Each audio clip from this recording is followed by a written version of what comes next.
एक मनुष्य की आज्ञाकारिता के कारण एक मनुष्य के पाप के कारण हम पाप में जुड़ गए। एक मनुष्य की आज्ञाकारिता से अभी हम सभी को पाप से बाहर निकाला गया है, और केवल इतना ही नहीं, हम सबको अभी धर्मी बनाया गया है। हम परमेश्वर के सामने सही तरह से खड़े रहते हैं। हमें परमेश्वर के साथ बिल्कुल नई दशा में रखा गया है, इस एक मनुष्य के कारण।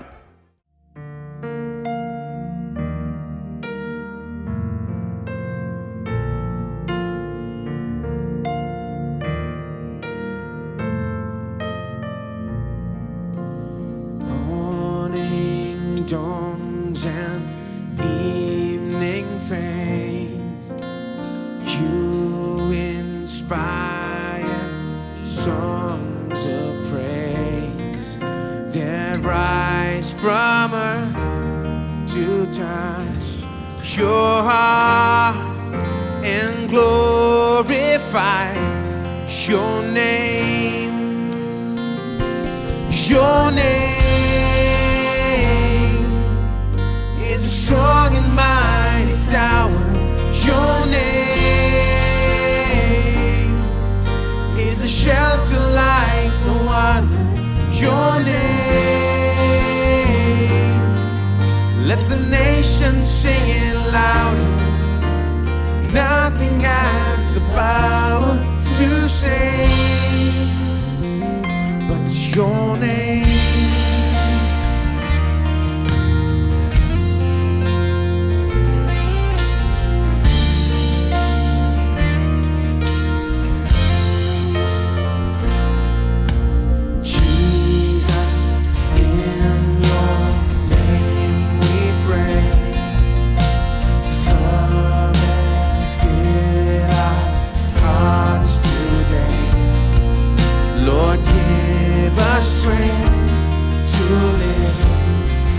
You and glorify your name. Your name is a strong and mighty tower. Your name is a shelter like no other. Your name, let the nations sing it louder. Power to save your name, your name is a strong and mighty tower. Your name is a shelter like no other. Your name, let the nations sing it louder. Nothing has the power to save. Your name is a strong and mighty tower. Your name is a shelter like no other. Your name, let the nations sing it louder. Nothing has the power to save but your name.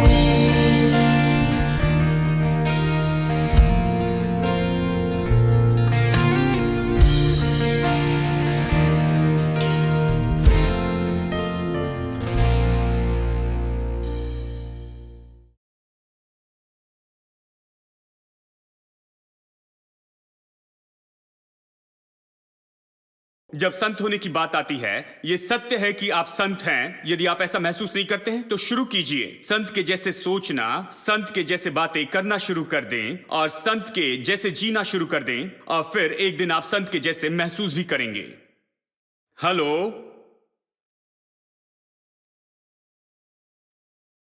ओ, सब चुप हो गए। मैं आप ही के जैसे इस तरह की सभा में बैठा था और एक भाई प्रचार कर रहे थे, कुछ इसी तरह से, जानते हैं, इन बातों के बारे में वो सिखा रहे थे, और मैंने उस समय ज्योति पाई और फिर मैंने कहा, मेरे प्रभु, क्या ये बात सत्य नहीं? मैं हर जगह महसूसीकरण को देख रहा था और कुछ महसूस नहीं किया। तो महसूसीकरण पाने के लिए हम सभाओं में गए, और जब सभा में गए महसूसीकरण वहां पर नहीं था, तो कहा हमने परमेश्वर वहां पर नहीं है, क्योंकि महसूसीकरण नहीं था। जानते हैं, फिर मैंने जवाब पाया कि महसूसीकरण कुछ नहीं है, सच्चाई कुछ है कि यीशु मेरा प्रभु है। मैं उससे प्रेम करता हूं, वो मुझसे प्रेम करता है। मैं उसकी आराधना करना चाहता हूं, प्रार्थना में उसके साथ समय बिताना चाहता हूं। जितना उसके साथ में समय बिताऊंगा उतना ज्यादा उससे प्रेम करूंगा और अब उसके बारे में अच्छा महसूस करूंगा, हमेशा, हर समय। आमेन। ठीक है, तो महसूसीकरण को आप पहले न रखें। ये न कहें मुझे संत जैसे महसूस नहीं होता है। आप ऐसा महसूस नहीं करेंगे। संत के जैसे सोचने लग जाएं, संत के जैसे बोलने लग जाएं, संत के जैसे जीना शुरू करें, समझने लगे कि आप संत हैं, खुद को संत के जैसे कहने लगे, क्योंकि परमेश्वर आपको संत कहता है। आप क्या है इसके बारे में अपने विचार दूर कर दीजिए। आपके बारे में दूसरे लोगों के विचार को दूर कर दें। दूसरे लोगों ने आपको क्या बुलाया, दूसरे लोगों ने आपको क्या सलाह दी, उसे आप भूल जाएं। इन सारी बातों का कोई अर्थ नहीं होता है, यह महत्वपूर्ण नहीं है, क्योंकि परमेश्वर ने यह कहा है कि आप संत हैं। आमेन। सब लोग कहें मैं संत हूं। बगल वाली की ओर मत देखिए, शायद वो आपकी पत्नी हो। वो आपकी ओर देखकर कहेंगे तुमने क्या कहा, जानते हैं। कई बार वो आपको गलत महसूस करवाएंगी। सब लोग कहें मैं संत हूं। कोई आपको इसके बारे में गलत महसूसीकरण न दे। आप संत हैं। आप ऐसे बातें करें, सोचें, जिए, और मैं आपको बताऊं, आप एक अच्छे पति होंगे, अच्छी पत्नी होंगे, और हर चीज में आप अच्छे होते जाएंगे, क्योंकि अब आप संत जैसे हो गए हैं, भक्तिपूर्ण हो गए हैं, क्योंकि आप वही सोच रहे हैं, बोल रहे हैं, वही कर रहे हैं जो एक संत को करना चाहिए। आप इस तरह से संत के जैसे सोचते, बोलते और काम करते हुए पाप नहीं कर सकते हैं। यह मुश्किल होगा।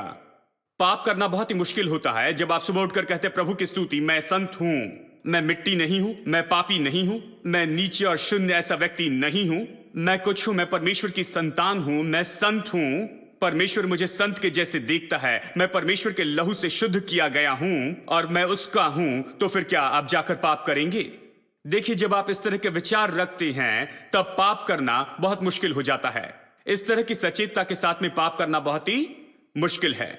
यानी पहले विचार आता है, पहले से जानना आता है, यही ये शुरू होता है। देखिए रोमियो 6 में, शायद अगले हफ्ते या उसके अगले हफ्ते हम रोमियो 6 में से देखेंगे कि पाप पर कैसे विजय पाएं, क्योंकि ये एक और बात है जो नई वाचा में हमारे पास में है, यीशु मसीह के द्वारा हमारे पास है। हम पाप से आजाद हैं। मैं इस पर प्रचार करूंगा और मैं आपको दिखाऊंगा हम सच में पाप से आजाद हैं। और जब आप इसे जानेंगे तब आप अपने ऊपर पाप को अधिकार करने नहीं देंगे। जब आप नहीं जानते हैं, नहीं जानते कि आप पाप से आजाद है, इसलिए उसे अधिकार करने देते हैं। आप नहीं जानते हैं कि उसका आपके ऊपर कोई अधिकार नहीं, कोई सामर्थ नहीं है। नैतिक रूप में वो आपके ऊपर अधिकार नहीं कर सकता। नैतिक रूप में आप उसके अधीनता में नहीं हैं। और जब आप इसे समझते हैं तब आप सच में आजाद होते हैं, क्योंकि आप उसके सामने झुकने से इनकार करते हैं। ठीक है, हम इस पर चर्चा करेंगे, लेकिन बात यह है पहले जानना है, जान ले। इसलिए रोमी अध्याय 6 में पौलुस यहां पर कहता है जान लो, अपने आप को पहचानो, मतलब जान ले, समझ ले, अपने आप को इस तरह से सोचे। पहले आप जाने, फिर सोचने लगे, इस तरह से सोचे, इस तरह से बातें करने लगे और इसके बाद में वैसे जीने लगे, तब आप ऐसा महसूस कर पाएंगे। महसूसीकरण अंत में आता है, पहले नहीं आता। आमेन। ठीक है, चलिए आगे पढ़ते हैं। कुछ लोग कहेंगे भाई ये तो पौलुस ने रोमियो के लोगों के लिए कहा, वो लोग तो सच में बहुत ही संत थे, पता नहीं हमारे शहर में कोई संत है या नहीं। नहीं, पौलुस ने इसे सभी विश्वासियों के लिए और हर पीढ़ी के लिए लिखा है। वो चेन्नई के विश्वासियों को लिखता अगर उस समय वहां पर चेन्नई होता और यदि यहां पर कोई चर्च होता। कुछ नहीं था, इसलिए उसने चेन्नई के विश्वासियों को कुछ नहीं लिखा, लेकिन विश्वासियों का समूह था रोम में, तो वो उन्हें कहता है कि वो संत हैं। आमेन। लेकिन यह हर एक विश्वासी के लिए संदेश है, हर एक के लिए जिसने अपना विश्वास यीशु पर रखा है और संत होने के लिए बुलाए गए हैं। ठीक है, अब चलिए अध्याय 1 में और वचन 17 में। अध्याय 1 वचन 17, क्योंकि उसमें परमेश्वर की धार्मिकता विश्वास से विश्वास के लिए प्रकट होती है, जैसा लिखा है विश्वास से धर्मी जन जीवित रहेगा। अब मैं गौर करना चाहता हूं इस एक वाक्य पर कि धर्मी जन विश्वास से जीवित रहेगा, क्योंकि यहां पर एक और सच्चाई है। सामान्य रूप में संत के जैसे ही है, लेकिन कहता है थोड़े अलग तरह से कि आप धर्मी हैं। धर्मी जन विश्वास से जीवित रहेगा, ये धर्मी जन कहता है। सच में कुछ अनुवाद इस तरह से कहते हैं धर्मी जन यानी धर्मी व्यक्ति, धर्मी जन विश्वास से जीवित रहेगा। चलिए मैं आपसे पूछता हूं धर्मी जन कौन है या कौन धर्मी है? कुछ लोग कहेंगे केवल परमेश्वर धर्मी है, केवल वही धर्मी है, केवल परमेश्वर। खैर, परमेश्वर धर्मी है, लेकिन छुटकारे की अद्भुत बात तो ये है, उसने हमें भी धर्मी बनाया है। यीशु मसीह और उसके द्वारा ये महिमामय सुसमाचार है। इसलिए बहुत से लोगों को खुद को धर्मी रूप में समझने के लिए मुश्किल होती है। अब ये मेरे लिए बहुत पसंदीदा विषय है। मैंने इसके बारे में बहुत कुछ बताया, लेकिन जब भी बताया इसके बारे में एक अलग एंगल होता है। मैं इसमें और भी बहुत सी बातें जोड़ता हूं क्योंकि और ज्यादा आता है। ठीक है, जितना ज्यादा इसके बारे में कहे उतना ज्यादा आता है। जब भी आप कहते हैं इसे अलग तरीके से बताते हैं। लेकिन चलिए यहां पर मैं आपको ले चलूं अध्याय 5 में। यहां पर धार्मिकता का विषय है। अध्याय 5 वचन 12 से लेकर वचन 21 तक। यहां पर देखिए, यह सत्य है कि हम कैसे धर्मी बनाए गए हैं। हमारी धार्मिकता की बुनियाद, हम कैसे धर्मी बनाए गए, कैसे हम लोग जो पापी थे कैसे धर्मी बनाए गए हैं, यह सब कैसे हुआ। रोमियो 5 12 से लेकर 21 तक। मैं इस पूरे वचन को पढ़ना नहीं चाहता क्योंकि बहुत से वचन हैं और खैर एक एक वचन का अध्ययन यहां पर हम नहीं करेंगे। बस इस विचार के बारे में बताऊंगा कि धार्मिकता क्या है और इसे जानना कितना महत्वपूर्ण है, और खुद को धर्मी के रूप में जान लें। खुद के बारे में ऐसा सोचें और धर्मी होकर काम करें, और फिर उसके बाद में आप विजयी जीवन पाएंगे, विजयी प्रार्थना का जीवन पाएंगे, और ये सब उसके बाद आएगा।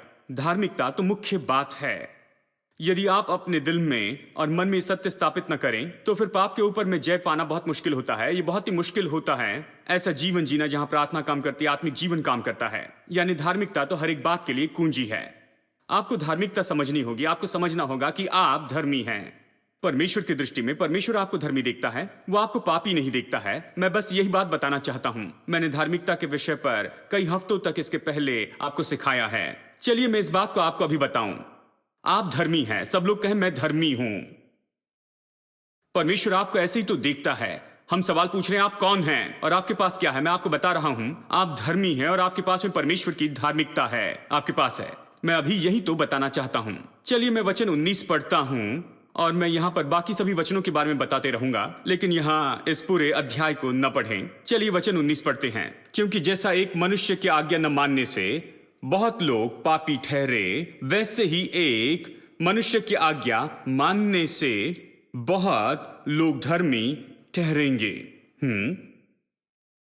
अब यदि आप अध्याय 5 वचन 12 से लेकर 21 वचन तक पढ़ते हैं पूरे भाग को,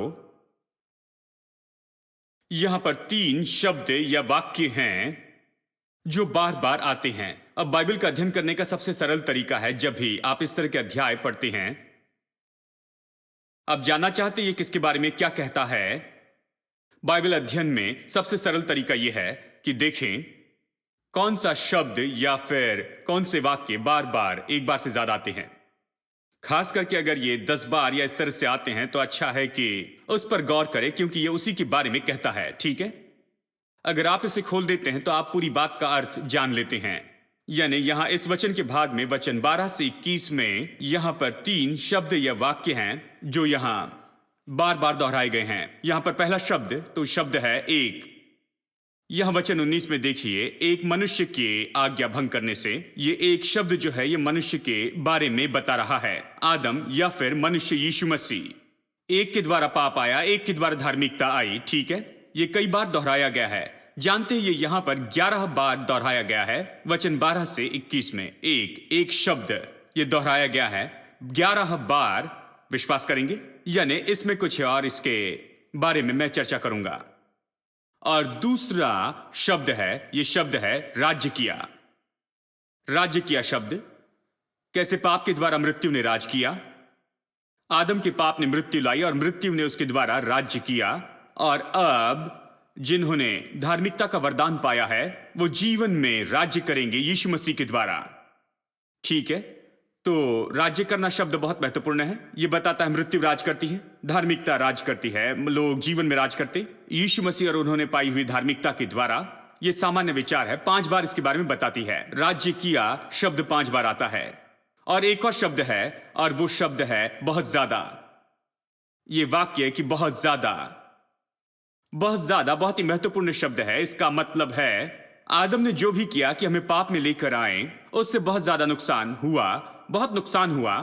लेकिन जो कुछ भी यीशु ने किया कि हमें छुड़ाएं, उसने तो बहुत ज्यादा किया भलाई के लिए, उसने बहुत ज्यादा किया। धार्मिकता ने तो बहुत ज्यादा किया है जो पाप ने किया था नुकसान करने से।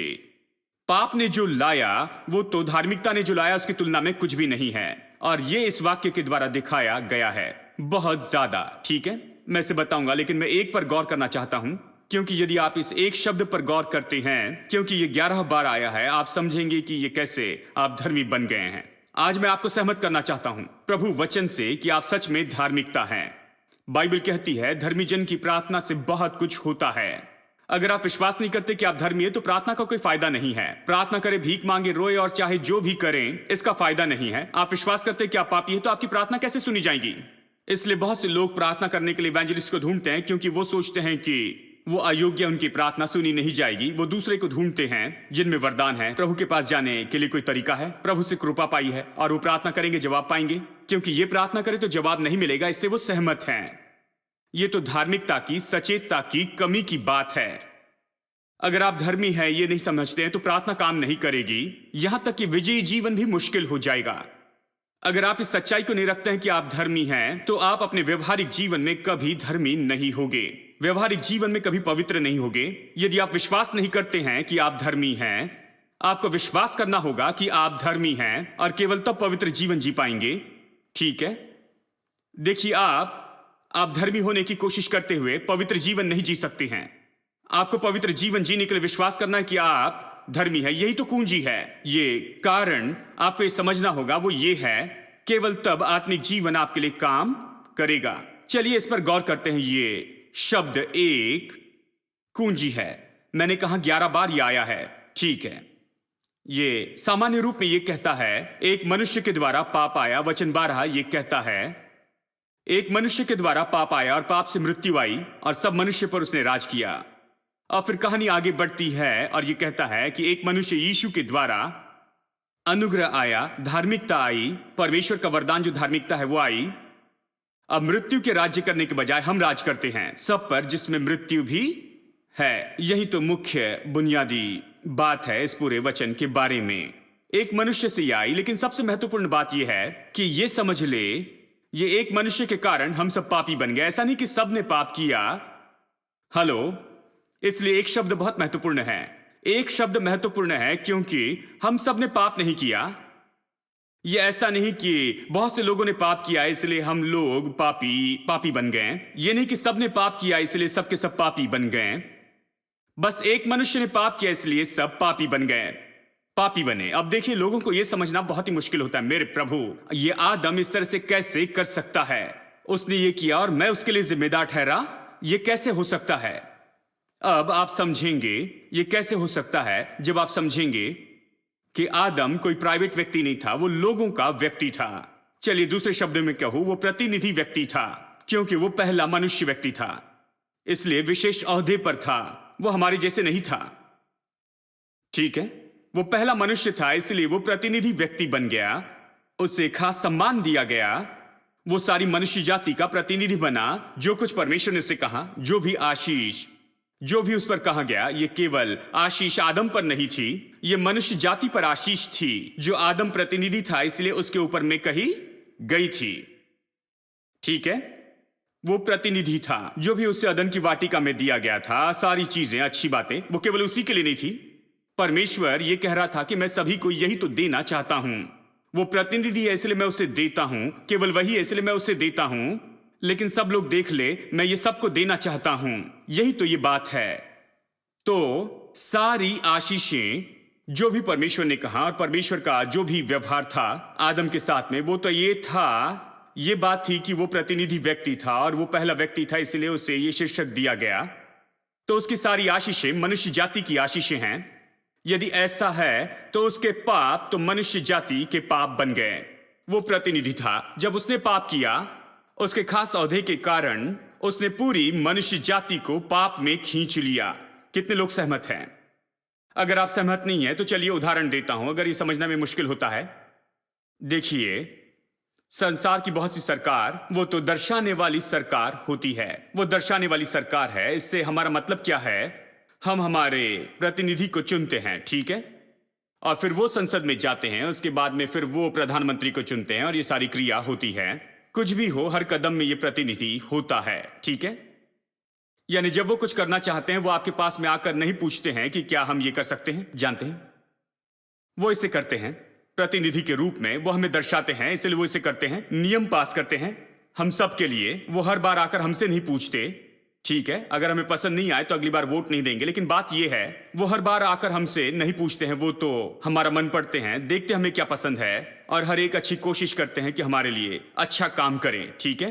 प्रतिनिधि के रूप में वो करते हैं। वो वहां है प्रधानमंत्री या फिर राष्ट्रपति, आप चाहे जो भी देश से हो, वहां एक मुखिया होता है जो कि एक प्रतिनिधि है जो आपके लिए सब कुछ करता है। कहिए जिस देश में आप रहते हैं वो तो एक ऐसा देश है जो आपके साथ सहमत नहीं, उनके साथ समस्या, आप उनके साथ युद्ध करना चाहते हैं और वहां पर आप दोनों के बीच में कुछ चलता है, किसी तरह की दुश्मनी होती है और अचानक आप युद्ध करने का निर्णय लेते हैं, युद्ध करने का निर्णय लेते हैं। तो फिर क्या होता है? तो फिर हमारा प्रतिनिधि, मुखिया, चाहे वो जो भी हो, प्रेसिडेंट ही क्यों ना हो या प्रधानमंत्री जो भी हो, वो उस राजदूत को बुलाता है जो उस देश ने भेजा है उस दूसरे देश में जिससे आप युद्ध करना चाहते हैं, और उन्हें बताते हैं कि हम युद्ध करेंगे, युद्ध की घोषणा करते हैं, जाओ बता दो।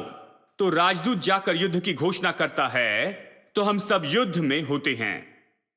शायद आप यहां पर चेन्नई में बैठकर कहें, मेरे प्रभु उन्होंने हमें किसमें फंसा दिया, मुझे ये युद्ध नहीं चाहिए, मुझे युद्ध नहीं चाहिए, मैं शांति बनाए रखना चाहता हूं। जानते हैं, आप जितना चाहे रो लें, लेकिन आप युद्ध में हैं, युद्ध में जुड़े हैं उस दूसरे देश के साथ, क्योंकि प्रतिनिधि के रूप में उन्होंने हमें युद्ध में यहां जोड़ा है। समझ रहे हैं ना? अदन की वाटिका में बिल्कुल ऐसी बात हुई है। मनुष्य के प्रतिनिधि के रूप में आदम ने जब पाप किया तो उसने पूरी मनुष्य जाति को जोड़ दिया पाप में। सब लोगों के ऊपर पाप आ गया, सभी लोग पापी बन गए, उसका पाप हमारा पाप बना। हमने पाप नहीं किया, मैंने पाप नहीं किया, लेकिन मैं पाप में जन्मा, मेरे मां ने मुझे पाप से जन्म दिया है, बाइबल कहती है। क्यों? क्योंकि उसने पाप किया, मेरे पास कोई चुनाव नहीं था, मैं पाप में जन्मा। जब मैं जन्मा, मैं तो पाप के द्वारा ही जन्मा, पाप में जन्मा, पाप की दशा में जन्मा, और कुछ भी जानने के पहले मैं पाप में डूब गया था। मेरे पास इसके बारे में कोई चुनाव नहीं था, मैं इसे नहीं बदल सकता था। बस यही, उसने निर्णय लिया, उसने पाप किया और वो मेरा पाप बन गया। एक मनुष्य के पाप से पाप इस जगत में आया और मृत्यु लाई सारे मनुष्य पर। अगर ये विश्वास नहीं करते कि एक मनुष्य के कारण पाप संसार में आया, तो आप तब विश्वास करेंगे जब मैं कहूंगा कि मृत्यु एक मनुष्य के कारण आई। बाइबल यहां पर 12 वचन में कहती है, रोमी 5:12 में, एक मनुष्य से पाप आया और पाप से मृत्यु आई। क्या आज सभी मनुष्य मरते हैं? क्या आज सभी मनुष्य मरते हैं? हेलो, क्या सभी लोग आज मरते हैं? क्या कोई कह सकता है मैं इससे छूट गया हूं भाई? जानते हैं, नहीं, मैं इसमें से बच गया हूं। नहीं, सब मनुष्य मरते हैं। क्यों? क्योंकि एक मनुष्य के द्वारा, देखिए ये तो सबसे बड़ा विवरण है जो बाइबल मृत्यु के बारे में देती है। एक मनुष्य के कारण पाप आया और पाप के कारण मृत्यु आई और वो सारे मनुष्य के ऊपर राज करती है। इसलिए नहीं कि हम पाप करते इसलिए मरते हैं, ये तो हमारे पूर्वज आदम ने पाप किया इसलिए हम मरते हैं, उसके पाप के कारण हम मरते हैं। यदि ये बात सच नहीं तो फिर कैसे बच्चे मरते हैं? 5 दिन का शिशु मर जाता है, कैसे मर सकता है? उसने पाप नहीं किया, वो पाप के कारण नहीं मरा, अपने पाप के कारण वो मरता है। आदम के पाप के कारण पाप से मृत्यु आ गई, वो मनुष्य पर राज करती है। हर एक मनुष्य जो इस संसार में जन्मा है उसे मरना होगा, और यही तो बात है, ठीक है? यानी एक मनुष्य से सारी बातें हुई, पाप, पाप से मृत्यु, और अब मृत्यु राज करती है। लेकिन यीशु मसीह का सुसमाचार तो ये है कि जब यीशु आया क्रूस पर, उसकी मृत्यु के कारण, उसकी आज्ञाकारिता के कारण, वो क्रूस के मृत्यु तक वहां पर आज्ञाकारी रहा। फिलिपियो 2 कहता है वो आज्ञाकारी था किस हद तक कि क्रूस पर भी वो मर जाए, वो तैयार था। प्रभु के लिए आज्ञाकारी था कि अपना जीवन दे हमारी छुड़ौती के लिए, अपना लहू बहाने के लिए तैयार था कि अपना जीवन दे। उसकी आज्ञाकारिता के कारण, एक मनुष्य की आज्ञाकारिता के कारण, एक मनुष्य के पाप के कारण हम पाप में जुड़ गए। एक मनुष्य की आज्ञाकारिता से अभी हम सभी को पाप से बाहर निकाला गया है और केवल इतना ही नहीं, हम सबको अभी धर्मी बनाया गया है। हम परमेश्वर के सामने सही तरह से खड़े रहते हैं। हमें परमेश्वर के साथ बिल्कुल नई दशा में रखा गया है इस एक मनुष्य के कारण। यही तो इस एक शब्द का इतना महत्व है। एक मनुष्य ने हमें पाप में फंसाया, एक मनुष्य ने हमें पाप से बाहर लाया। आमीन। यह सच में अद्भुत है।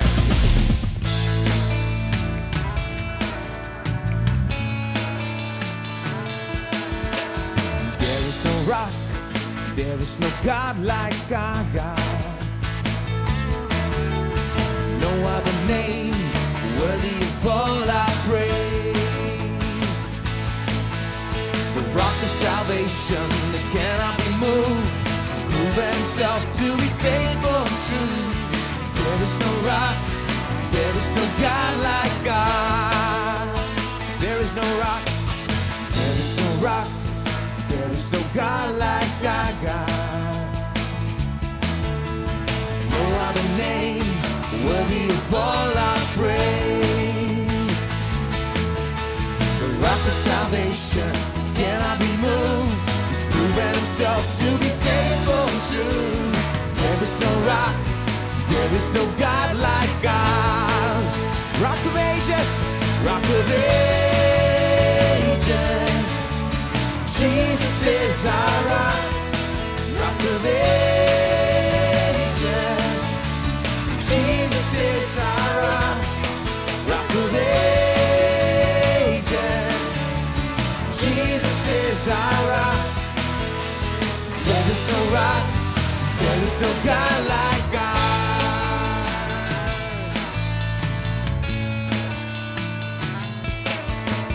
There is no rock, there is no God like our God. No other name worthy of all our praise. The rock of salvation that cannot be moved has proven himself to be faithful and true. There is no rock, there is no God like our rock of ages, rock of ages. Jesus is our rock, rock of ages. Jesus is our rock, rock of ages. Jesus is our rock. There is no rock, there is no God like God. Sing rock of ages, rock of ages.